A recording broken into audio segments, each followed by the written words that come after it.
बिस्मिल्लाहिर्रहमानिर्रहीम। अस्सलाम वालेकुम वरहमतुल्लाह। Section 2.5 array addressing. अब एरे एड्रेसिंग क्या है? हमने एरे क्रिएट करते वक्त हमने ये बताया था कि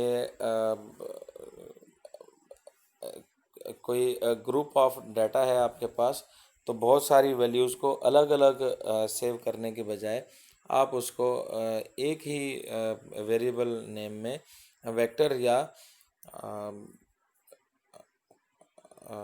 मैट्रिक्स की शक्ल में उसमें आप उसको सेव कर लेते हैं। मीनवाइल आपको उस एरे यानी वो 1 डायमेंशनल है, वेक्टर है चाहे, या 2 डायमेंशनल एरे मैट्रिक्स है, उसमें से आपको कोई एक एंट्री या एक से ज़्यादा एंट्रीज़ यानी वैल्यूज़ की ज़रूरत पड़ जाती है, तो फिर आप उसको वहाँ से जो है वो उसको निकालें कैसे। एड्रेस करने का क्या मतलब है, वहाँ तक पहुँचें कैसे, यानी वहाँ पे आप पहुँचें और फिर उस वैल्यू को जो यूज़ करना है वो आप कर सकें। तो इसमें हमने 2.5 में एरे एड्रेसिंग जो है वो ये हमने करनी है। तो इसमें पहला सब सेक्शन है वेक्टर के, वेक्टर की एंट्रीज़ को कैसे एड्रेस किया जाए। तो ये तरीका उसने बता दिया। वो कहता है अगर आपके पास वी ई एक वेक्टर है और उसकी ये एंट्रीज़ हैं, तो then we E 4 is equal to 23। तो इसका क्या मतलब है, ये आप इसको उस तरह से नहीं देखेंगे मैटलैब वाली नज़र से, बल्कि आप इसको मैथमेटिक वाली नज़र से देखें कि वी ई फोर जो है वो उसकी एंट्री क्या है, 23 है।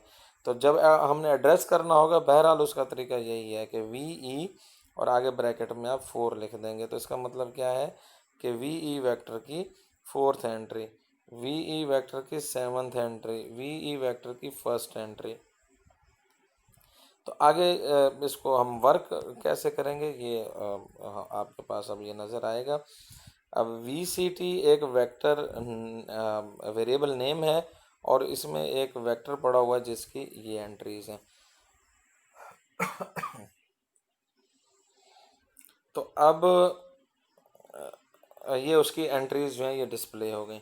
अब आपने लिखा है, अगर तो आप सिर्फ वी सी टी लिख के आप एंटर करेंगे तो ये पूरा वेक्टर डिस्प्ले हो जाएगा। वेरिएबल नेम चूंकि आप वी सी टी, मैं 4 अभी नहीं लगा रहा हूँ, अभी 4 को आप यूँ समझें है ही नहीं। आपने सिर्फ वी सी टी लिख के एंटर किया तो ये पूरे का पूरा वेक्टर जो है ये इसके नीचे यहाँ पे डिस्प्ले हो जाएगा। और अगर आप इसकी जो है वो कोई एक एंट्री आप चाहते हैं कि उसको डिस्प्ले करवाया जाए, फॉर एग्जांपल 4th एंट्री, तो आप वी सी टी वेरिएबल लिखेंगे और साथ में स्मॉल ब्रैकेट लगा के उस एंट्री का नंबर लिखेंगे। तो एंट्री नंबर 4 जो है वो 23 है। तो आप देखेंगे कि ये 23 आपके सामने डिस्प्ले हुआ होगा। उसके बाद है वी सी टी 6, तो 6th पोजीशन। अगर आप ये इक्वालिटी इसको छोड़ दें, आप सिर्फ आप वी सी टी 6 आप लिखेंगे तो वी सी टी 6 जो है आप देखें वी सी टी 6 जो है ये यहाँ पे 14 पड़ा हुआ है, ये डिस्प्ले हो जाएगा। लेकिन अगर आपने ये लिखा हुआ है जो यहाँ पे नज़र आ रहा है, V C T 6 is equal to 273, तो इसका क्या मतलब है?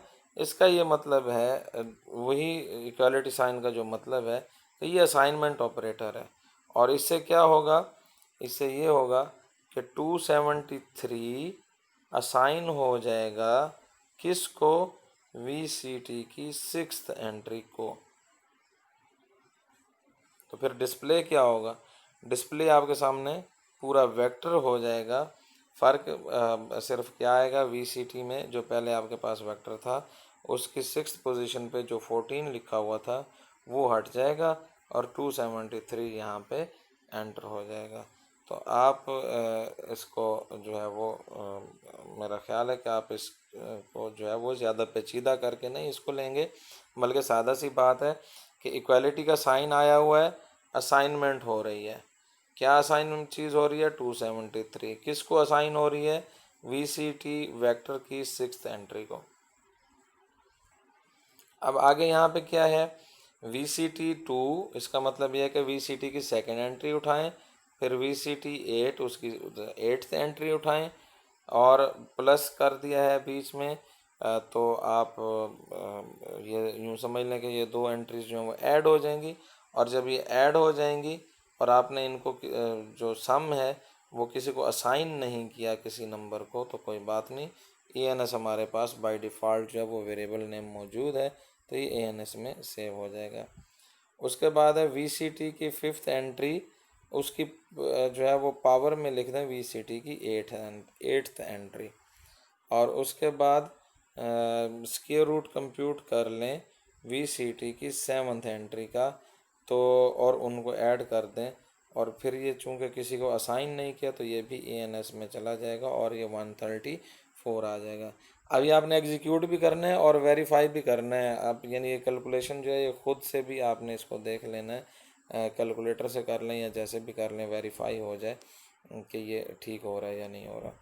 उसके बाद मैट्रिक्स एड्रेसिंग है, तो मैट्रिक्स का एड्रेस फॉर एग्जांपल आपके पास ये 10 एंट्री है, तो इसका एड्रेस आपको मालूम है कि आप इसमें जो है वो इसको स्पेसिफाई करना चाहते हैं, तो आपको इसका रो नंबर भी बताना होगा और कॉलम नंबर भी बताना होगा। तो इसकी जो रो है वो 2nd है और कॉलम जो है वो 3rd है, तो यही इसका एड्रेस है।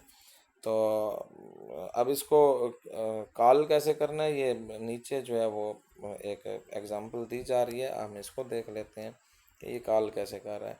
इसने एक मैट्रिक्स बनाया है MAT, और उसमें ये एंट्रीज मौजूद हैं, और यहाँ पे लिखा है MAT और ब्रैकेट में लिखा है 3,1। तो इसका ये मतलब है कि MAT की 3rd रो की 1st कॉलम वाली एंट्री उसको क्या असाइन कर दें, 20 असाइन कर दें। ये वही असाइनमेंट ऑपरेटर है, 20 असाइनमेंट ऑपरेटर है। मैथमेटिकली इसको नहीं देखना कि दिस इज इक्वल टू 20, ये ऐसे नहीं। ये मैटलैब में इसका ये मतलब है कि टू इक्वलिटी असाइन ऑपरेटर है, और 20 असाइन किया जा रहा है MAT की उस एंट्री को जो कि 3rd रो और 1st कॉलम पे पड़ी हुई है। तो 3rd रो और 1st कॉलम पे जो एंट्री पड़ी हुई है वो 13 है, इस पे 20 आ जाएगा, आके बैठ जाएगा, बाकी सारी चीज़ें वैसे रहेंगी। तो आप ये देखें यहाँ पे 20 नज़र आ रहा है, बाकी जो एंट्रीज हैं सारी वो ही हैं जो कि पहले से मौजूद हैं।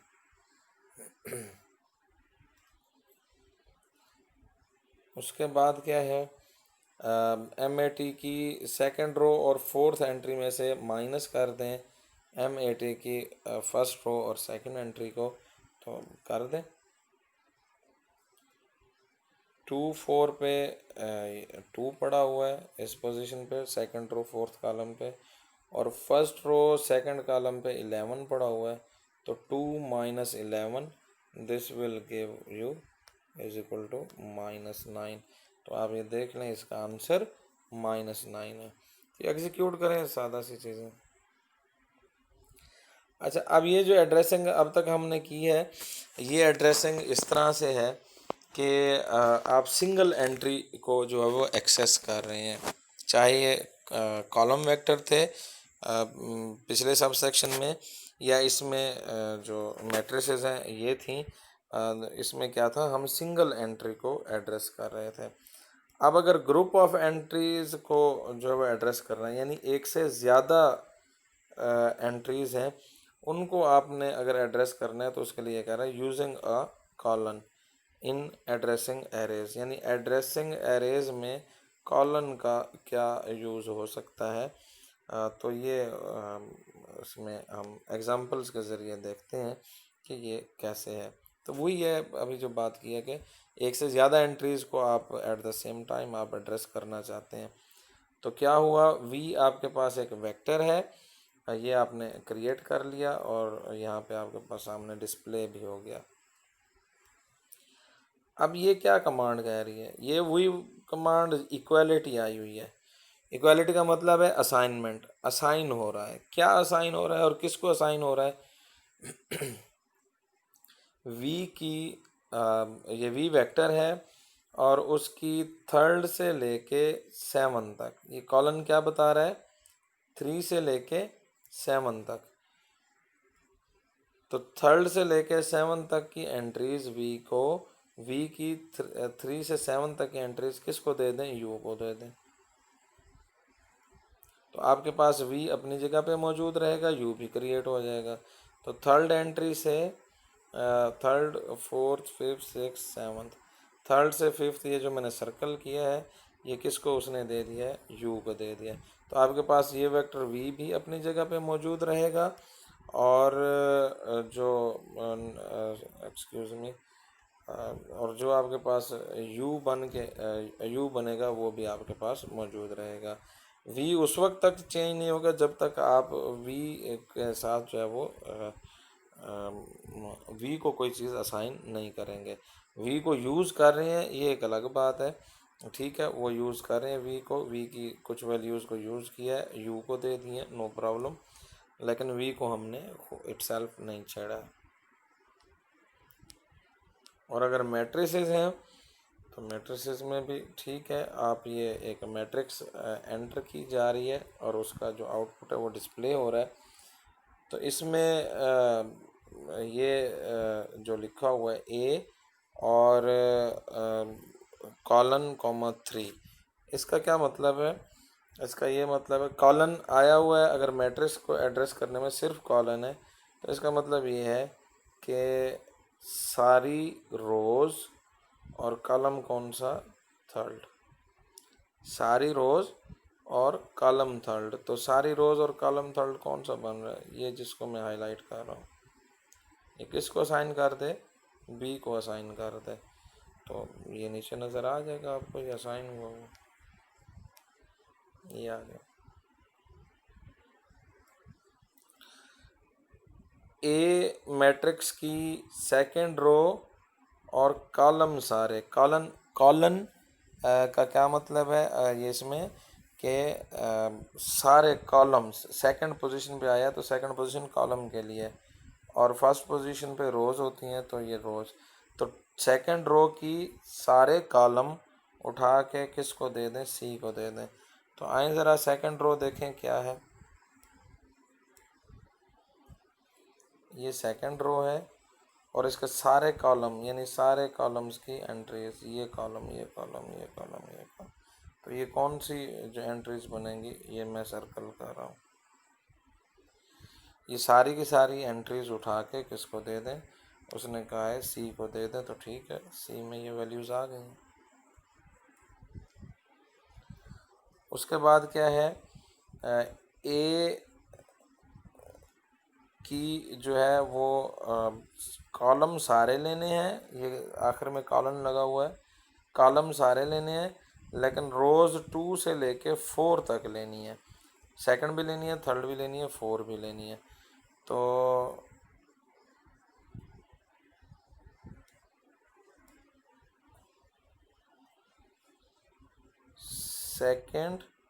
सेकंड रो, थर्ड रो और फोर्थ रो, रोज़ ये लेनी है और कॉलम सारे लेने हैं। तो इसको उठाएं और ये असाइन किसको कर दिया है? ये असाइन कर दिया है किसी वेरिएबल नेम ई को। एफ इज इक्वल टू ए, इसका क्या मतलब है? इसका ये मतलब है फर्स्ट रो से थर्ड रो तक जाना है और कॉलम में सेकंड कॉलम से फोर्थ कॉलम तक जाना है। तो ये ऊपर जाके वहाँ से उसको आइडेंटिफाई करें और देखें कि वही एंट्रीज जो हैं वो यहाँ पे डाली हुई हैं, दी हुई हैं। तो ये हमारी जो है ये एरे एड्रेसिंग थी। थोड़ा सा मज़ीद इसके ऊपर आगे मज़ीद ट्यूटोरियल है। वी एक वेक्टर क्रिएट किया है, 4 से स्टार्ट हो रहा है, 34 पे एंड हो रहा है, स्पेसिंग 3 की है, लें जी ये बन गया। उसके बाद उसने कहा है कि वी जो एंट्री है, सॉरी वी जो वेक्टर है इसकी थर्ड एंट्री उठाएं, फिफ्थ एंट्री उठाएं और ये कॉमा जा रहा है 7 से 10 वाली एंट्री उठाएं।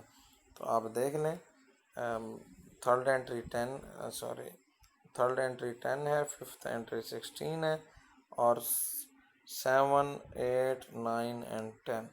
तो ये एंट्रीज आपको जो है वो यू को असाइन होती हुई नज़र आ रही हैं।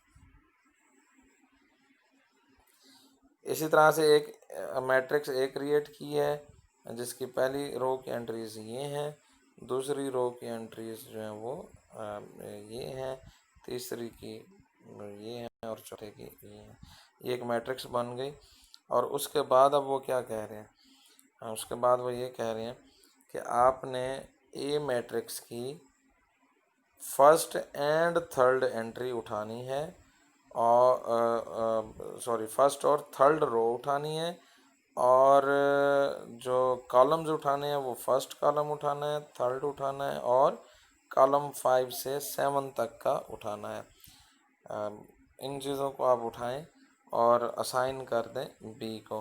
तो ठीक है, फर्स्ट एंड थर्ड रो, ये फर्स्ट रो है और ये थर्ड रो है। और कॉलम कौन कौन से, फर्स्ट कॉलम, तो फर्स्ट कॉलम में जो है वो 10 और 2, सेकंड का थर्ड कॉलम भी आगे थर्ड कॉलम है, तो फिर उन्हीं रोज़ के थर्ड कॉलम उठाएंगे एंट्रीज। फिर 5 से लेके 7, ये फिफ्थ कॉलम है और ये सिक्स्थ कॉलम है और ये 7 कॉलम है। तो इसकी जो फर्स्ट रो की एंट्रीज बनी वो ये बनी और ये बने। तो अब ये कोई 10 एंट्रीज बन रही हैं, इनको आप जो है वो देखेंगे, यही एंट्रीज आपको बी को असाइन होती हुई नज़र आ रही होंगी। तो ये आपको यहाँ पे होती हुई नज़र आ रही हैं।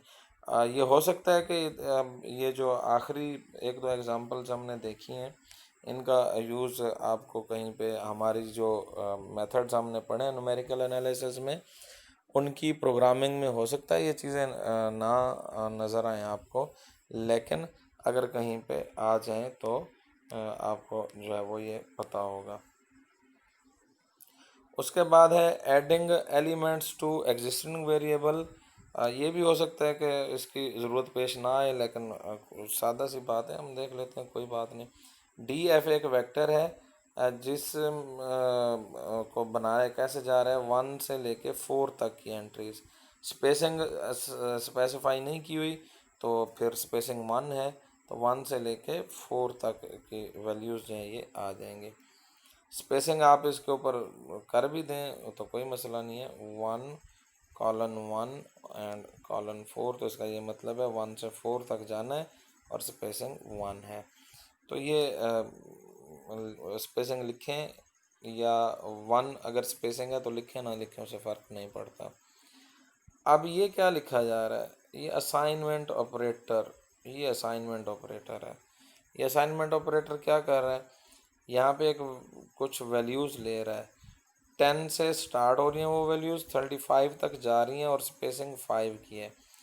तो इन वैल्यूज़ ये जो बनेंगी उनको वो कह रहा है कि डी एफ वैक्टर की 5th पोजीशन से 10th पोजीशन तक इनको डाल दें।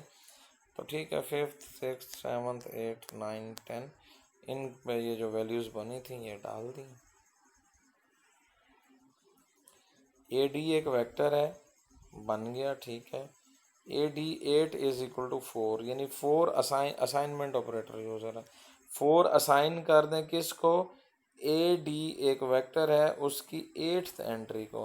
तो ए डी में तो ऊपर 3 एंट्रीज हैं, बाकी एंट्रीज तो हैं ही नहीं, ठीक है। वो 3 एंट्रीज को प्रिजर्व रखेगा, 8th एंट्री को 4 दे देगा, और बाकी फिर एंट्रीज ज़ाहिर है अगर वो नहीं है तो 8th एंट्री इज़ मीनिंगलेस, तो उसको मीनिंगफुल बनाने के लिए वो क्या करेगा, दरमियान वाली एंट्रीज को 0 असाइन कर देगा। अच्छा, अब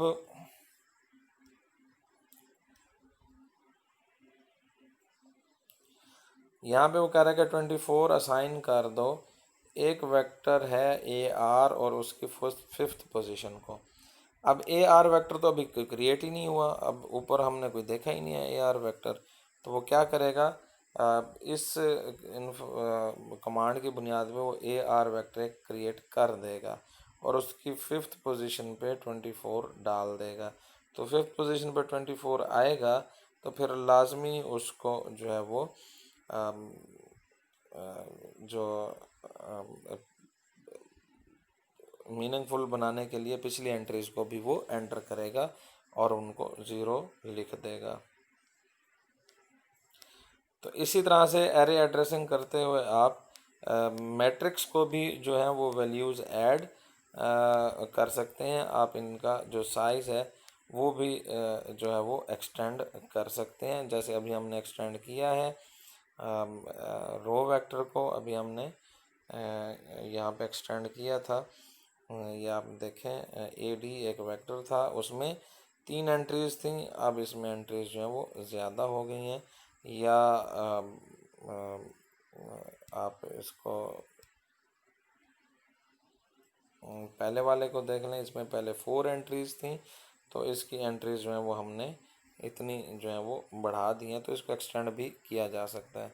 तो इसी तरह से ये एरे एड्रेसिंग यूज़ करते हुए मैट्रिसेस को भी डील किया जा सकता है। अगर आपने जितना मैंने एक्सप्लेन किया है यहाँ तक कि आप जो है वो प्रैक्टिस कर लें, कर चुके हैं, तो फिर आप ये मैट्रिसेस को भी जो है वो मैनिपुलेट करना आप जो है वो कर सकते हैं। इसके बाद डिलीटिंग एलिमेंट्स है। तो जिस तरह से एलिमेंट्स को एंटर किया जा रहा है, इसी तरह से एलिमेंट्स को डिलीट भी किया जा सकता है।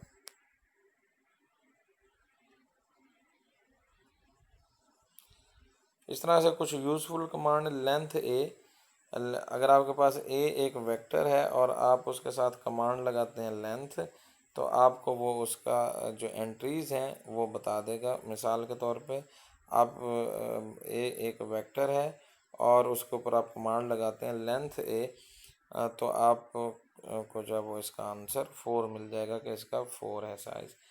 और अगर आपके पास मैट्रिक्स है और उसके साथ आप साइज़ का वर्ड यूज़ करते हैं, कमांड है ये, तो साइज़ जो है वो मैटलैब में ये बिल्ट इन है। तो साइज़ जो है वो क्या करेगा, मिसाल के तौर पे ए आपने एंटर कर दिया, तो इसका जो ऑर्डर है वो 2 क्रॉस 5 है, 2 इसकी रोज़ हैं 2 और 5 इसकी कॉलम्स हैं। तो साइज़ जब आप ए कमांड आप एग्जीक्यूट करवाएंगे तो ANS, ये किसी को आपने असाइन नहीं किया साइज़ है, तो ANS में चला जाएगा और उसका साइज़ जो है वो इस तरह से लिखा हुआ आएगा कि पहली एंट्री जो एक वेक्टर की शक्ल में ही आएगा, जिसकी पहली एंट्री रोज़ को बता रही होगी और दूसरी एंट्री जो है वो कॉलम्स को बता रही होगी। रीशेप कमांड है, इसका हमारा जो है वो यूज़ नहीं होगा। डायग वी, इसका ये मतलब है कि अगर आपके पास जो है वो कोई आपके पास वी वेक्टर है तो डायग उसके ऊपर अप्लाई करने से आपको जो है वो एक मैट्रिक्स मिलेगी जिसकी एंट्रीज डायगोनल एंट्रीज वही बन जाएंगी जो आपके पास वेक्टर मौजूद है, वो डायगोनल पे आ जाएगा और बाकी वैल्यूज 0 हो जाएंगी। इस तरह से अगर आप यही डायग कमांड अगर आप मैट्रिक्स के ऊपर अप्लाई करते हैं तो फिर वो डायगोनल वाली एंट्रीज जो है वो उठा के उसको जो है वो एक वेक्टर की शक्ल में जो है वो बाहर निकाल देगा।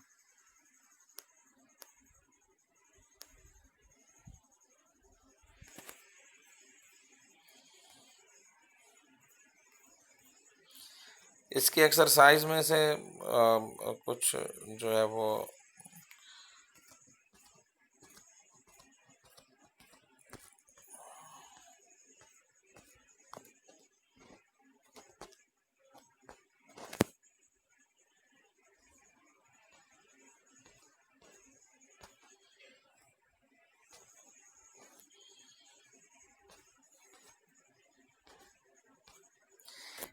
इसकी एक्सरसाइज इम्पोर्टेंट है और इसकी जो ये एक्सरसाइज है ये पूरी जो है वो इसको परफॉर्म करें और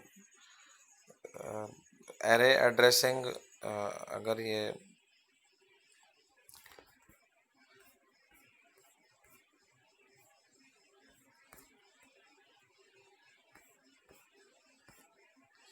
जितनी ज़्यादा से ज़्यादा क्वेश्चन जो ये है ये आप करेंगे, उतनी ही जो है वो आपकी इसके ऊपर कमांड बेहतर होगी।